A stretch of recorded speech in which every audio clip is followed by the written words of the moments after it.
Hey, 2 Chainz. Yo, 2 Chainz got fire out, man. Oh, bro, I saw it again. I saw it. I just saw it, yo. Look at him. The Yo, I mice. saw the mouse, He got yo. the mouse. Look at him. He panicked. Look at him. Yo, I just saw it like I up thought on he the wasn't wall, afraid yo. of the mouse. He said he wasn't afraid of the mouse. I Start was the interview. wrong. We're doing the interview right now. Yo, I was wrong. Start it. Hit record. From New York to the world, subscribe now to the Hot 97 YouTube channel. It's Ebro in the Morning with Laura Stiles and Rosenberg. Ebro in the morning. No Laura Stiles. She just had a baby. Yo, 2 Chainz is on the show, but we got 2 Chainz. Hang on. We got an important situation to deal with. Look at Rosenberg. What you seeing? Rosenberg, what Mouse, you see? yo. It's not that small, yo. Exactly. Welcome to New York, baby. That's a rat. You got a rat or a mouse? It's a mouse, but it's not. He about to jump on the chair. Yo, just look, like he about me. to screaming like a girl. Yo, hold on, guys. I gotta handle something. 2 Chainz, sorry about this, bro. 2 Chainz got a Chainz, new I'm album. sorry. Rosenberg, Yo. you got 6'9"? Well played. All right, well Ebro, you played. get started. I'll be right back.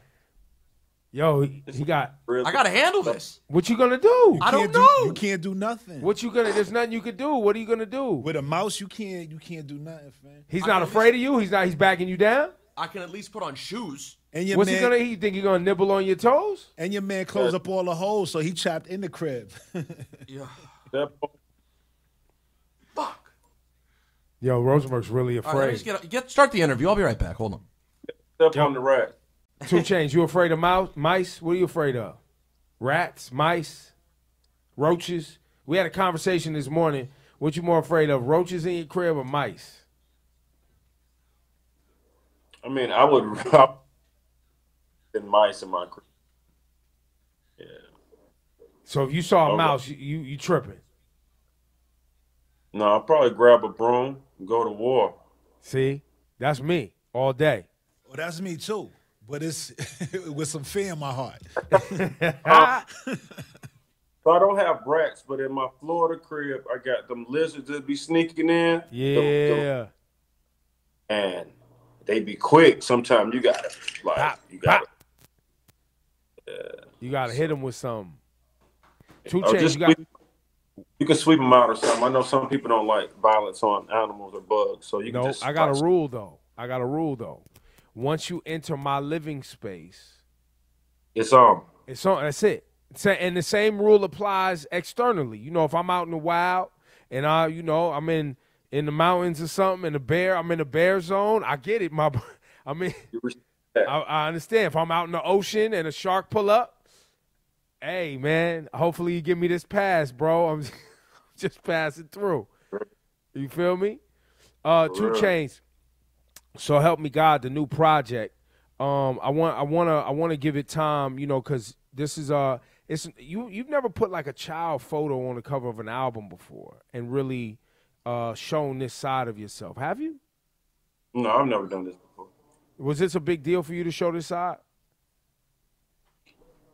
It was a big deal in the fact that I didn't want it to be cliche in other instances where I saw people use maybe baby pictures or something like that. Like, this helped tell the whole story. The picture I found, while we were sitting at home not doing nothing, I'm just cleaning up, I'm finding pictures. I actually find the only picture of that existed was a proof pic. I started looking at it being like, boy, you was hustling. I had my 3 little gold chains on. So I was really like, you're a legend, bro. You know what I'm saying? It's eighth grade, just the trajectory. Then I thought about where I was at that time, not knowing that I was going to be here. Just like, if I could talk back to that dude. So it fit the whole concept, and so help me God. What would you say to that little dude? Like I was saying in the caption, because I was just, I explain people about this thing called life, right? There's no such thing as not taking the L. There's no such thing as winning forever, losing forever. I believe that life is a cycle. I believe that you have your good spaces, your in-between spaces, and then you have your dark spaces. And I feel like they all travel in a circle. I didn't learn that till I got older. So early on in my life, I thought I was on maybe the gray area or the dark side. And recently, as I got older, it became the light to where everything just started kind of falling in place. And so if I could look at that person or talk to that person, I would definitely tell them, tough times don't last forever. Stick in their kid. A bunch of the stuff that people would tell us when we can't, we won't know what we're going to eat the next day or know how we're going to move around. That's some of the things that I wish I could tell that dude. Like, man, just keep hanging in there. Stay tough, grow thick skin. Know that if you live another day, anything can happen. It's about making it to another day. I would really sit down with that kid and have a few words to say. But he navigated through it. That dude on that picture, he made it to this point. He was able to navigate through the bullshit, and the ups and downs of life. So the picture is really, and then the aesthetic of the picture, like, just, it don't look like nothing that's out now. That's very important for me as a creative too, is to go my own separate direction with everything. You know what I mean? So with that picture, it just represents light for me at the time. When you think of 13-year-old yourself at 13, do you know that person still? Like you don't feel, I mean, obviously you've evolved, you've matured, you've done so many things, but you understand what that little 13-year-old was thinking or what he was trying to do. And you feel like, and you're saying to me right now, you feel like you achieved what that little 13-year-old was trying to do. Well, at that time, at 13, I was confident, but I didn't start getting like too damn confident until I started making my own real money around the 9th, 10th grade. 8th grade, I was kind of impressionable because I was coming from the east side of town, Decatur, and it just had gangster type vibes and hustler type vibes. And I was like the youngest around. And so that was something that I was admired by that, what I'm saying? Drug dealers, fat guys with big medallions. I talked about that before in certain interviews. So in that picture, I wanted jewelry, I wanted cars. I couldn't even drive. It was just the ambition was there, but I ain't have no plan. And I have a skill set. I played basketball, but at that time, when a teacher asks you what you want to be when you grow up, you automatically set a sport because, like, for me, I never thought I wanted to be a doctor or a lawyer or anything like that. So definitely on that picture, I can't say that I had it figured out, but I still had a little ambition, man. You know what I'm saying? I wasn't a leader yet, but I had that ambition. As you sit here with us today, and you continue to you're collaborating with people on this album. Your career has spanned multiple generations of hip hop now, right? Like you started in a place and now you're still seen with young artists as that dude. Like you still maintain that. Has there been any secret sauce or any cheat code for you in how you've maintained relevance in multiple periods and eras in this hip hop thing? I think still stay connected to the youth. Having youth around when I go out, I might bring one of my little nephews around. I might bring, some of my artists that I signed and picked up. I think it's important that, how some people can act like they don't see something going on or understand a new wave or acknowledge it. I'm not that person. I'm someone that understands growth. I understand, it's got to be a next. It got to be something new. So I think the reason that I get embraced by some of the youth in the industry and people period is because I still embrace it. I don't act like they don't exist. You know what I'm saying? I collaborate with them, but put them on mine as well as get on theirs. I just think with me, and I'm transparent. You know what I'm saying? Like I know I'm one of the coolest. You know what I'm saying? Brothers out here. You know what I'm saying? I like to mind my business. It ain't really nothing much to hate about me. If you hating on me, it's just for probably some ill feelings. But for me, the way I move, I try to keep my word. If I say I'm gonna do something for somebody, if I have an obligation to do, I try to get there. I think if you get there early, you're on time. If you get there on time, you're late. These are some of the things that I have to myself. So, like people don't mind giving me a check for shoes or a commercial or something like that. They know I'm gonna do what I'm supposed to do as an influencer, as an entertainer, to get the business handled. So, and I think the way I move, if you ain't no hater, it can give another brother hope or inspiration. Like, man, you know what I'm saying? Home came from this and doing that. So it's important for me to, like, you know, definitely have this long timeline of just Tity Boi chronicles of just like the hurdles, the ups and downs. You can go furthest back as to when I was with maybe Disturbing the Peace and just like how I came up out of it and moved. You know what I mean? It was all about, you know, being my own man and being educated and being confident enough that I know that I can move forward with my dreams and obligations. A lot of the time, people be like, sign me, you know, sign me, you know what I mean? But like, I was there too because that was a big thing before. Like, but at the end of the day, I got people asking me to stay instead of, you know, doing my own thing. So, Right, being reliable, being professional, you know what I'm saying, and delivering it is a big deal. Did it help that in your career, right, your career trajectory, you really exploded later on? You know, you started early, but the explosion of 2 Chainz as an artist happened later on in your rap career, and you've been able to maintain that energy. Did you feel like that helped you a little bit? no, it did. So back when I thought I was ready, you know, I apparently wasn't ready. God didn't give me what I wanted at the time.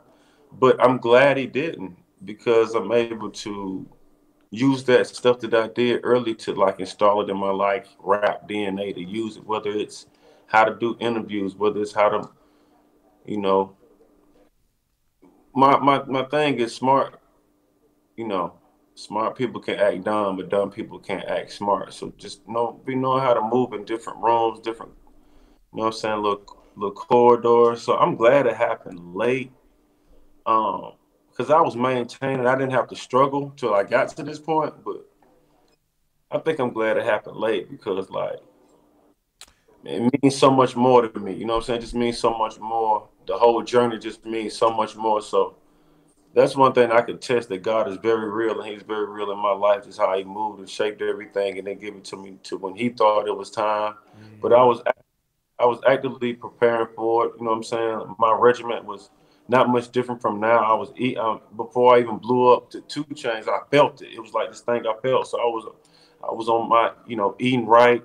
I was on my exercising regimen. So I was able to do, you know, 20, 30, 40 minutes on stage without drinking water, hour on stage without drinking water, without rapping over the words. These were something that I just trained myself for because I knew the time was coming. Was there? Wait, hold up. You can't just jump back in the interview like it's normal. You done ran off, chased a rat out the house. Mouse.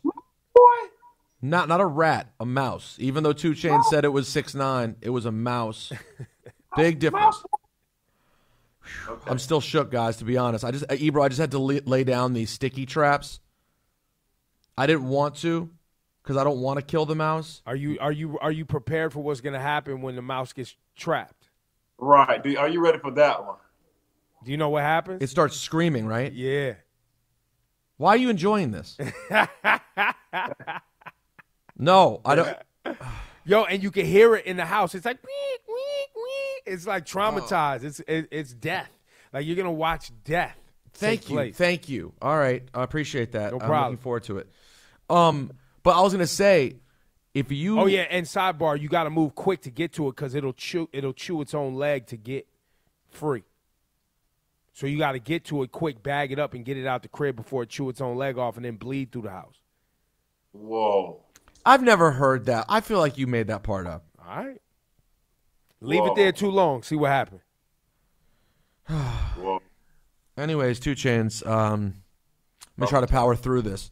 Now, you just talked about how long it took you and the benefits of that. If you were to guess, if like back then, could you have imagined that at this stage you would be where you are? Like to be a full adult family man, you know what I'm saying? And really just in the peak of your career? This must be a totally different timeline than you ever imagined. The family man thing, I wanted kids for sure. I was always kind of addicted to hustling, like moving around, doing some hard work, receiving the payoff. me being, part owner of a G League team that's associated with the NBA, I can't tell you I saw that. Me having a rapport with Donatello for a line of Versace shoes, I can't tell you I knew that one. That's crazy. Me, owning some properties, that was kind of in my DNA early. My mom was a loan officer when I was very, very young, so I saw mortgage company business cards, so to speak. My daddy never worked in his life that I've seen him do. So, you know, as a kid, well, I took psychology, and they got something called nature versus nurture when you start. Mm-hmm. One speaks on being raised by, whoever you're raised by family-wise, your parents, and that being associated to the way you are now, your personality. And then the other one deals with the environment that you're from. Like, if you would just, like, had it hard, like, you know what I'm saying? Like, from the streets or whatever. So once I started learning psychology, I understood myself better and I accepted the good and the bad. You know what I'm saying? And so I had a little bit of nature and nurture to where my mom, me and her were like best friends, but I was totally, I've been into the streets, and not just to say this so it sounds good or whatever, but I started hustling the end of my 7th grade year going to my 8th grade year. So whether it was selling bags of weed, little nicks or tens, I was starting to hustle, and I was starting to actually learn how to save profits to reinvest that money, which is called reing up, to buy some more work, to just do things so I can afford my own Air Max, my own Jordans, or whatever came out that I couldn't get when I wanted them. So being in this spot now, I can't tell everybody like I knew I was gonna be here because it might sound like cap. But one thing I knew is that I knew I had something. Like had some kind of star quality, and I didn't get that from looking at somebody else. I really felt this deep down inside. So I tell an artist, I tell an athlete, like when you look in the mirror, you really know. I feel like you know if something's gonna happen. Like I feel like an artist can be like, maybe I need to do something else. You know what I'm saying? Maybe this ain't moving because I felt like something was gonna happen. You know how they be like, basically it's called intuition. Women have it more like a superpower, but men have it too, to where if I've been through some some not so good things, but I felt that too. You know what I'm saying? Like something was I didn't realize I was feeling something negative or something bad, but like when something happens or something, you're like, I just, I felt it. And so it's the same thing with me when I felt something good was gonna happen in my life, basically, and I felt it for a very long time. Yeah, women tend to be more in tune with their feelings No, in absolutely. general, which is why they could pick up on these things a little bit better. They pay attention. Dudes, we a little bit numb and knuckleheads, so we miss the signs sometimes. On this new album, So Help Me God, why did you title it So Help Me God, by the way? Um, so help me God is like a oath, a testimony about being truthful. So that was some of the basis behind the title. People get sworn in, they have to say, so help me God. But it's also like a figure of speech when somebody's adamant about them doing something. You know what I mean? It's almost like a swear, like, so help me God. So it has a dual meaning in this purpose for my project. My project has, I like to call it the light during a dark time, meaning that it's still a time capsule of what's going on in 2020 with records like, Quarantine Thick and Moneymaker and things like that. But it's not the dark side of 2020 when we talk about protests, inequalities, and things like that that's happening. Mm. Because bring, some light, the other side of the pillar, the cool part. I wanted to have something fun that could still be looked at as like, we know that this came out in 2020 that's very relevant. So even with me finding the photo, even with me putting these compositions together, working with new artists, working with new producers, so help me God, fit that umbrella. It has all the nuances of normal Tity Boi stuff. It got my you know, fun side, my silly side, but it got the pain that I went through, my storytelling side. So it's a complete balance from Tony on this project. So help me God.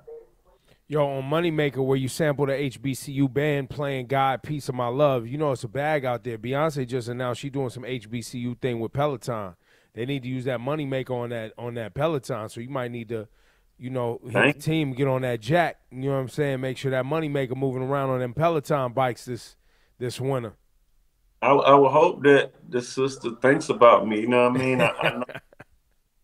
You know, I hope that she does. I think, you know, I know it did. As soon as the song came out, man, I was getting so much good feedback from, you know, the community as far as like people that really understood the essence of it, like where it came from, where it derived from, how it has never been done before. Like people sample stuff, but they haven't sampled the actual HBCU band, you know what I mean? And a lot of us have experienced those football games, you know what I mean, and that energy. And some of us may have not. So it was important that I brought that to the table, and it was a cool introduction to start rolling out, you know, my campaign. Like, you know, you got to think I'm very strategic. All of this stuff started rolling out after my versus battle, and it was just something like a kickstart, you know what I mean? So, you know, after versus battle, it was important that I injected something that was still some right now stuff, but it wasn't like, once again, a funk putting people in a dark spot. So Moneymaker definitely put people in a nostalgic, start reminiscing.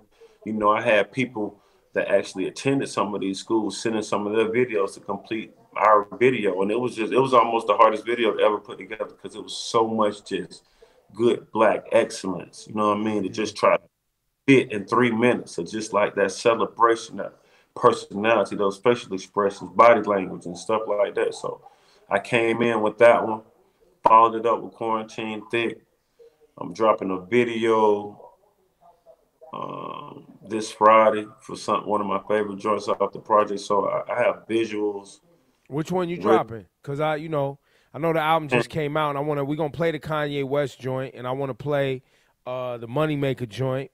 But you know, we're gonna get to some 2 Chainz classics too, because the discography is rather immaculate. So we're gonna celebrate some 2 Chainz today. But what video you shooting? Well, I'm putting out Can't Go For That. Can't Go For That is coming out. Hall & Oates sample. The Hall & Oates sample. What was the process like for the Hall & Oates sample? They cleared it. No issue. That'd be the process, not putting the track together. It'd be the paperwork, the business, you know what I mean? And so I guess I can let the cat out the bag now, because I was actually trying to, I think one of them has a studio at home, and I was trying to actually get over there. So I did a Jimmy Fallon performance here that you guys will see later on. That's crazy. But I was trying to actually do it with the gang, and people just aren't moving around, you know, COVID, which I understand and respect it. It forced me to be creative in different ways, which I enjoyed it, having to use the resources that I had. But yeah, that's one of the dopest samples that I pull, and it's one of those samples that people be like, duh, like, why didn't I do this? Or why didn't I, you know, re-rock this? Because it's a vibe. It's interesting, too. Hall & Oates, they will clear their stuff every once in a while. Like, back in the day, they cleared Sarah's Smile for the dude Be Legit. Remember Be Legit? Yeah, that's my brother. Yeah, that's my partner, yeah. Yeah, Be Legit, Ghetto Smile featured Daryl Hall, and they cleared the sample. So they will do it. It's interesting, but I'm psyched to hear this Can't Go For That joint. Somebody told me that it had something to do with, like, somebody's that was involved with the clearing process had somebody that was a fan of 2 Chainz. Like, it had something to do with that, though. Like, we got to do this for bro. Like, he one of them. So whoever you know, pitched that, I appreciate them too. And you also you paying homage to Hove on here, Southside Hove, where you sample Feeling It and kind of redid that. Has that been put on Hove's radar? Yeah, I did the video for that too. I sent that to him, you know, when I did the video. He said appreciate it, and he was humbled by it, so that was cool. You know, I admire Hove's a lot of the stuff that he does, his hustle, his the way he moves. You know what I mean? Obviously, his longevity and consistency in the game. So I titled the song Southside Ho because I sampled something from him. I'm from the South Side, and I actually feel like, over here I'm the big one, you know. I have a very Those are important. I have an important question. When we think of you, we think of like a man with very extravagant taste. Like you're almost, in my opinion, you're almost like intentionally and ironically over the top about the flossiness. Like, and you've become almost like, I'm sure you've seen the Hannibal Buress bit about you and you talking about cars and all the things you talk about. When was the last time 2 Chainz saw something you wanted to buy, looked at the price tag, and was like, nah, this is too fucking expensive? really good question because I think about my purchases too. I know that's crazy. I be thinking like, I don't just, I'm still a street dude now. I'll be like, man, you got to come off that a little bit, come down. I negotiate still. So it's some things, like honestly, at this particular point, stuff that'll turn me around like that I think may be too big, may be a property that I'm trying to purchase, and I don't feel like it's worth that number. You know what I'm saying? Or something like that. But when it comes to like clothes, even I'm blessed enough to even cars. If it's a car that I really wanted, I could probably, wire the money instantly. I think with me, my purchases, they don't be normal no more. I've been looking at private jets, you know what I'm saying? I know we about to get a new president, you know what I'm saying? And the old one didn't have no tax on it. So I'm like, maybe I need to try to handle this one before some things. A lot of people don't know, for the super rich, one of the things they liked about Donald Trump is if you buy something that weighs more than, was it 2,000 pounds or 4,000 pounds? Like an automobile, a jet, like these big, huge, a boat, a jet, whatever. There was a huge tax break on it. I didn't know that. I just heard about the PJs and stuff, but I didn't know about that. But it sounds. Yeah, it that was sounds like, about. So 2 Chainz, when you look at I want to play this Kanye West record. Rosenberg, have you had a chance to listen to this Kanye West record? I did. What was your first thought when you heard Kanye come in? I just listened to it once, and then I was scared of the mouse. So I was kind of all over the place. I didn't hear. I know you were intimating, Ebro, that there were bars that were super interesting. It was just to hear Kanye and 2 Chainz go back and forth. Kanye, 2 Chainz, maybe you want to explain the putting together of this song, because I think it's something that people definitely need to hear. All right, with this song that I have with Brent Fayez, me and Brent have been working together. I was on the remix of Fuck the World. He was in Atlanta moving around. We had a couple sessions together. So this joint you hear is a Boy Wonder and Mike Dean joint. So we did this joint, and then I was playing my project for Ye because he was saying that he wanted to do my next project.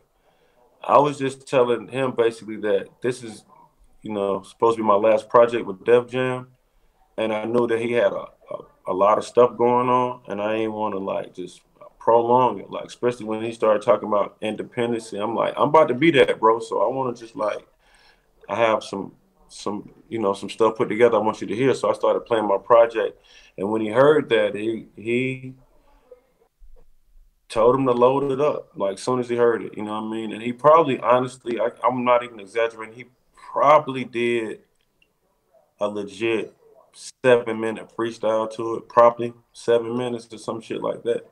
So it was a lot of stuff that they had to cut, take, and then when they gave it to me, it was so, and I told you the word before, I think, Ebro, too, like, okay, the things that he was saying, it wasn't that he was just rapping crazy metaphorically. You know what I'm saying? There was a few names in there that would have got like replay value. You know how it's some artists that do that well. Like when they discuss things, they might say a couple names. The name drop a rapper. Name drop, you know what I mean? And so I was like, damn, what can I do so people will like, get my verse? You know what I mean? I know I'm gonna come with some bars, but like, they have to have some truth, some substance, you know what I mean? And so once again, he came back, started hearing the project, and I was like, man, I got this idea. I think me and you should go in and out on a record. You know what I'm saying? That way, you know what I mean? This my song. I won't get lost in the sauce. And he was just like, you know, can you use what I just did? You know what I mean? And I was like, yeah. So the rest was just about me being creative. So the song changed maybe 3 or 4 times, but when I got it to where I wanted it, where some of the stuff was like pre-election raps, you know what I'm saying? I knew I wasn't coming out before the election. Some of it was just stuff that maybe I didn't want to get in the mix of or just caught up in and want to, you know, take over my interviews. So I made it, you know, as dope as possible. And it is one of my favorite, you know, joints on the whole project. But the interesting thing for me is Kanye has made people feel some type of way. He is a polarizing figure. That's where we are with Kanye West. Many people have written him off. Obviously in hip hop, everybody still, you know, as his ability to create, he still has that respect within hip hop, right? As a creative. People who are just like fans or were fans and just kind of like maybe liked him personally. There's people who still do, like these young cats who still buy his clothes and whatever. But then there's a segment of the population, look, I don't fuck with Kanye. I like his old music and whatever. So he's become this polarizing figure, and he's made people feel some type of way. In this record, he still uses and has a couple of bars about the things that made people feel some type of way, which is why I find it to be a very interesting record. Because I think the original energy of Kanye West is Kanye's a troll. He's always been a troll. And I still feel like while he has some convictions I think he's really convicted about, I feel like the political stuff, he stepped into it but didn't know that it was going to turn into the hornet's nest that it turned into. 2 Chainz, I do want to get into some of your classics. I know we only got you for a little bit more time.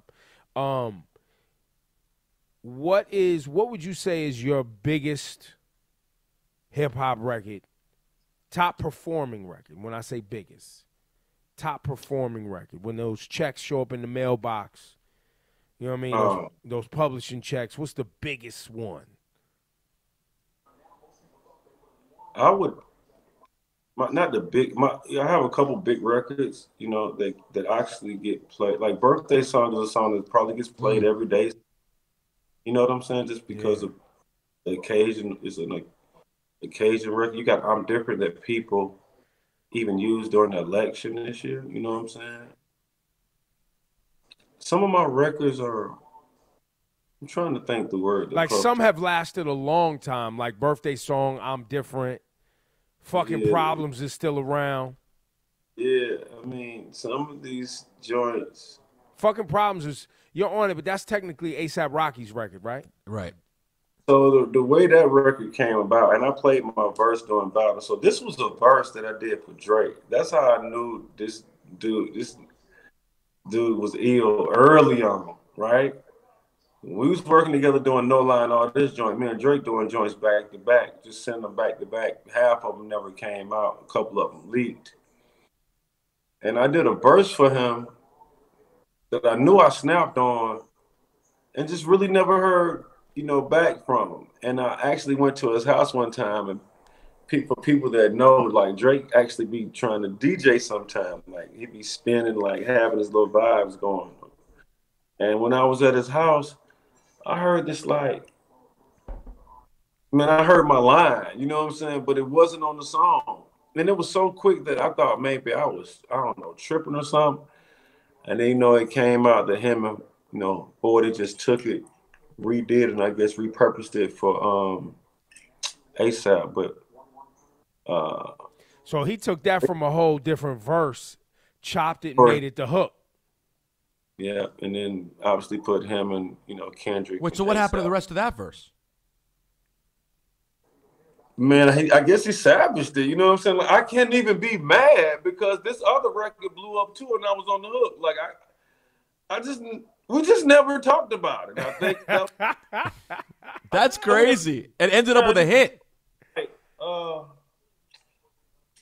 fuck it. You know what I'm saying? Like I never spoke to this man about it my whole life. and I think me and him are the only in 40. I don't even think ASAP know this is how it happened.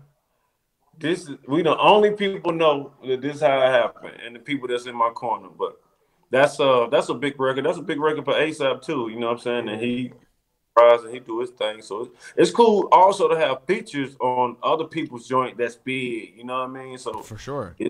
That's cool. Like Mercy wasn't my joint, but I you know, I was stepping on that. You know, some of these records that like are part of my hour set, like I just gotta do them. They just have that timeless thing to them. Like when Bees it drops, in the Trap too. That Bees in the Trap beat come on. Bees in the Trap. But honestly, I think I Love Them Strippers aged better than Bees in the Trap. Oh, It yeah, did. yeah, It true, did. true. I Love Them Strippers was like, and even I remember doing it at Summer Jam, and Nikki was like, "You think they, know this?" Because Bees in the Trap was so big. I'm like, "What? I do this?" Like, I love this bitch. Go watch, like watch the real one. You know what I'm saying? It's like Bees in the Trap, maybe the pop one, and this like the street one or something. Both of them, obviously did well and got plaques. But out of the Nikki records, for me, I still perform Love Them Strippers before I do Bees in the Trap.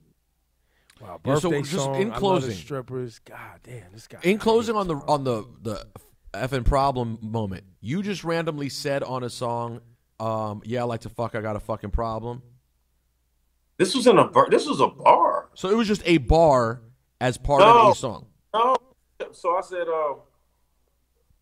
it's a fucking problem. That's my fucking whatever. You know what I'm saying? However I said it like that, he chopped that.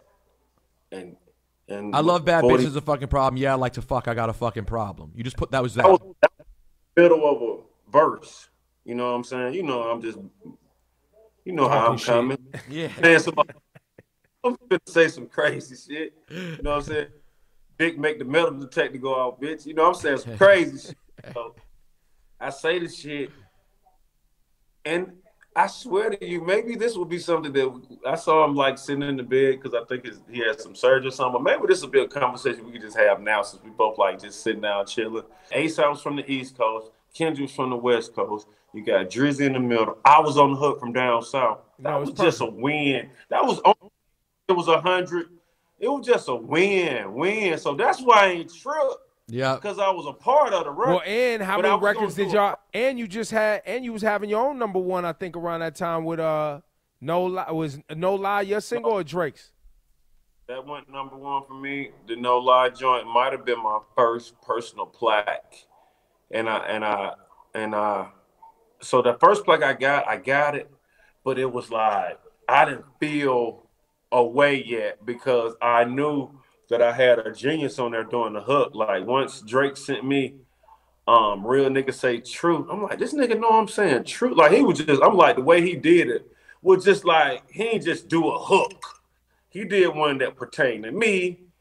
I swear when I heard it, I just looked around. Like it was like a top secret. I'm like, this bitch out of here. Like I played the song 2 times and I put it up and started working on more material because I knew that was out. I didn't want to just be wasting my time and my life listening to something that I knew was a hit. No-brainer. It's a no-brainer. My second plaque that I got that I felt that I earned personally truly was I'm Different because it was a solo record. It wasn't a sample. Mustard did the beat. I did the hook and the verse. 50-50. When I got that, I remember being in London when I, reached 1 million. And I remember taking some time to be like, you did it. You finally did it. You know what I'm saying? These people, 1 million people bought your idea. 1 million people bought into you. You in the game now. I didn't feel that way with No Lie, even though it was big. When I did I'm Different, I was like, you got this. You know what I mean? The beat maybe had 3-4 sounds in it. You know what I mean? People, I don't even think I know I didn't look back. After then, I was just like, it felt like it belonged to me. I was a part of the game. I ain't nobody do nothing for me. Ain't nobody make no, you know what I mean? And so that was that. That was one of those confidence builders once I got in, got my feet wet. And then, my first album was nominated for a Grammy. So it was a lot of things during that time that I learned later on in life about maybe just enjoying the moment because I didn't really do it then. I like it stuff going on. I like moving. 2 shows. I be hearing rappers 2 shows, 3 shows. I had 3 shows one night and actually missed the birth of my middle daughter by like a couple of hours. You know what I'm saying? I didn't even do the first show. I did the second show. Like, I can't do this. I fly home and just jets flying. And I have it, my daughter 8. I still be thinking about it. Like, was it worth it? Was it, you know what I'm saying? You couldn't take your ass, you know, and I watched, you know, all my kids be born. But that stuff, like, matters to me and always affects me as a part of, like, you know, my thought pattern and stuff. So back then, when I am doing 99 features in a year, when I'm on, when Mercy's #1 and I knock it off with no lie. And I'm telling you, I'm about to knock you off, bro. I'm telling you now, you got about a week. I'm about to knock that off. You know what I'm saying? But we joking because we both winning. Like, when it's just that vibe, I'm not really even sitting in it. You know, I'm sitting more into the space now. This is what's going on. But then 2012, 2013, I was a blur. 2 Chainz, man. Congratulations on all your success, man. We just want to appreciate you. This new project's fire, too. Like we said, sampling Hall & Oates, sampling Hove. You got the Kanye West record. Who else is on this album that we need to make mention of? Because there's some serious. Like I love Save Me featuring Young Boy. Yeah. NBA Young Boys on here. I like Free Lighter is featuring Chief Keef and Uzi, produced by Chief Keef. That's one of my ticket getting records, you know what I'm saying, if I'm driving. I like Quarantine Thick with Mulatto because she's young, refreshing, and she's from the South Side. She rhyming on there. She surprised me on there, man. She surprised me. That was the first time. I mean, I heard her say a few things, but I was like, okay, she could rap, but on this, I feel like she knew she was standing next to you and she needed to, you know, make sure she flexed. Bro, let me tell you something about her. She came to my studio and walked in the booth. You know what I'm saying? Wasn't no plan. I saw the whole process, and I have a lot of respect for her. You know what I'm saying? When people give me tracks, I like to give it back the same day or before they wake up. So I was really entertained by her pulling up, you know what I'm saying, like what we doing and getting it done. So I love the joint with her. I got a joint on there produced by David Banner that I love. I have a joint, Gray Area, that speaks on. Yo, listen, Gray Area is for me. It's for us. It's my anthem. Man, I love for the guys with the gray. You know what I mean? And these young cats think it ain't. These young cats think it won't happen. It can happen. Yeah. So Gray Area, Rosenberg's like, you know what I'm saying? You got the youth come in the studio. You know what I'm saying? They got a bunch of jewelry and money, but you get to thinking like, damn, this could really be my kid. You know, this could be my. This goes for men and women first, but on the men perspective, then they bring their little friends around, their little home girls, and then folks side-eyeing and looking at you because your shirt fit a certain way or because your skin smooth or because you're just a player. So Gray Area is really that little gray area right in between, you know, it's like, and then for women, you got women in their late 30s, 40s, and you got the young guys like, what's up with you, man? And they like, I can be your mama, boy. Too. So it's that gray area. Yo, right. It's ill to be 45. And when these 28s, when these 25s and 23s and 28s is looking at you like you like, yo, who you? Man. I'm too old for you, little one. I'm too old for you. Nas got a song where he you know, he got bars, but on the Life is Good album with the green dress on the front, he says on there, like, he say some, I'm gonna have to go listen to it, but he say some cool kind of shit to depict, like, you know what I'm saying, old nigga, you know, like doing his thing, you know what I mean? And so it's just always been in the back of my head, and it's just it's one of those things that's so 2 Chainz, like it's a part. Like when the idea came, I actually posted it. It was like an idea I posted. Like I saw me looking good. I'm like, this is the gray area where you be old enough to be somebody's daddy, but young enough to fuck they mom, or fuck they sister, or fuck they whatever. And then I go to the studio and hear this beat, and I'm like, I think I'm gonna put this idea on this. I'm